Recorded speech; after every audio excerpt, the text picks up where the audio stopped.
अलकनंदा नदी के किनारे ये घाट यात्रियों और पर्यटकों के लिए तैयार किए गए थे, लेकिन अब ये खंडर में तब्दील हो चुके हैं। इन घाटों में नदी का मलबा भरा हुआ है। यात्री तो यात्री, स्थानीय लोगों को भी इन घाटों से कोई लाभ नहीं मिल पा रहा है।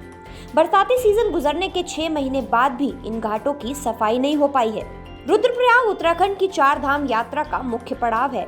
इसके अलावा रुद्रप्रयाग में केदारनाथ से आने वाली मंदाकिनी और बद्रीनाथ से आने वाली अलकनंदा नदियों का भी संगम होता है। रुद्रप्रयाग शहर अलकनंदा नदी के किनारे बसा हुआ है। नदी को भव्यता देने और देश विदेश से पहुंचने वाले यात्रियों को सुविधा देने के लिए कुछ साल पहले अलकनंदा नदी के किनारे घाटों का निर्माण किया गया था, लेकिन कुछ ही सालों में ये घाट खंडर में तब्दील हो चुके हैं। हर साल बरसाती सीजन में नदी के किनारे स्थित इन घाटों में मलबा जम जाता है। पिछले साल तक तो घाटों की सफाई की जा रही थी, लेकिन इस बार घाटों की सफाई नहीं हो पाई है।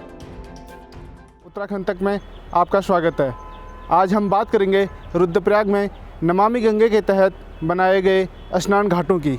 यह स्नान घाट यात्रियों के लिए बनाए गए थे, लेकिन यात्री तो दूर, यहाँ कोई परिंदा भी पैर नहीं मार रहा है।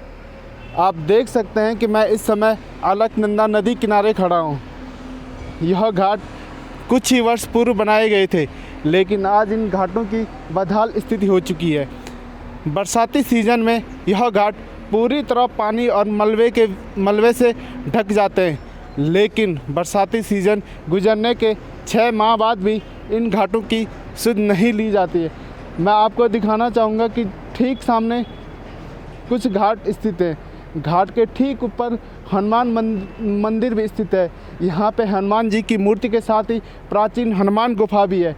प्रत्येक वर्ष जो यात्री बद्री केदार जाते हैं वह यहाँ पे हनुमान जी के दर्शन करने भी आते हैं, लेकिन जब यात्री इन घाटों की स्थिति देखते हैं तो उन्हें काफ़ी बुरा महसूस होता है। यह स्थिति इस बार नहीं बल्कि पिछले कई वर्षों से होती आ रही है। रुद्रप्रयाग अलकनंदा एवं मंदाकिनी नदी का संगम स्थल भी है। इसके अलावा 2022 में संपन्न हुए उत्तराखंड के विधानसभा चुनाव में देश के गृह मंत्री अमित शाह ने भी इसी रुद्रप्रयाग से अपने चुनाव की शुरुआत की थी, लेकिन बावजूद इसके रुद्रप्रयाग में जो घाट स्थित हैं उनकी बहुत ही बुरी स्थिति है। ये आप देख सकते हैं कि ये शिवजी की विशालकाय मूर्ति है।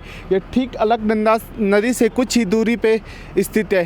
प्रत्येक वर्ष इस मूर्ति के दर्शन करने के लिए हजारों यात्री आते हैं, लेकिन आप अभी स्थिति देखेंगे कि मूर्ति के ठीक सामने रेत एवं मलबे के ढेर लगे हुए हैं। इसके अलावा शहर का गंदा पानी भी यहाँ बह रहा है।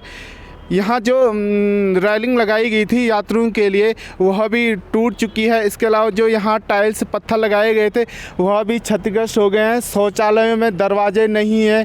इसके अलावा जो 16 स्ट्रीट लाइटें लगाई गई थी उनकी बैटरियाँ भी गायब हो चुकी हैं। यह स्थिति इस अकेले घाट की नहीं बल्कि जो रुद्रप्रयाग में अलकनंदा एवं मंदाकिनी नदी किनारे बनाए गए कई घाट हैं उनकी ऐसी स्थिति है। ऐसे में आप स्थिति को देख के अंदाज़ा लगा सकते हैं कि जो यात्री हों, पर्यटक हों या स्थानीय लोग हों, अगर वह इन बदहाल घाटों की सैर करने आते हैं तो वह क्या संदेश लेकर यहाँ से जाएंगे। परवीन सेमाल, उत्तराखंड तक, रुद्रप्रयाग।